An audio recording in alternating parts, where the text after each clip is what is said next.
Friends, Atlantis గురించి మొట్టమొదట ప్రస్తావించింది Plato.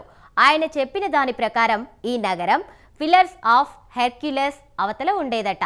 అక్కడ మనుషులు అత్యంత తెలివైన వారట. వారి దగ్గర ఎగిరే యంత్రాలు, వింతైన ఆయుధాలు ఉండేవట. కానీ వారి అహంకారం పెరిగిపోవడంతో దేవుళ్ళు ఆగ్రహించి ఆ నగరాన్ని సముద్రంలో ముంచేశారట. మరి ప్లేటో చెప్పింది నిజమా? నేషనల్ జియోగ్రాఫిక్ పరిశోధనల ప్రకారం స్పెయిన్ లేదా మొరాకో తీరాల్లో అట్లాంటిస్ ఆనవాళ్లు ఉండవచ్చునని శాటిలైట్ ఫోటోలు చెబుతున్నాయి. ఇక్కడే మనకు రీచార్డ్ స్ట్రక్చర్ లేదా ఐ ఆఫ్ సహారా గుర్తుకొస్తుంది. ఆఫ్రికాలోని సహారా ఎడారిలో అంతరిక్షం నుండి చూస్తే ఒక భారీ కన్ను ఆకారంలో ఉండే నిర్మాణం కనిపిస్తుంది.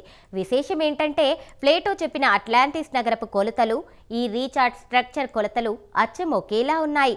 ఒకప్పుడు ఇక్కడ సముద్రం ఉండేదని, ఒక భారీ సునామీ వల్ల ఈ నగరం ఎడారిగా మారిపోయిందని కొందరు విశ్లేషకులు నమ్ముతారు.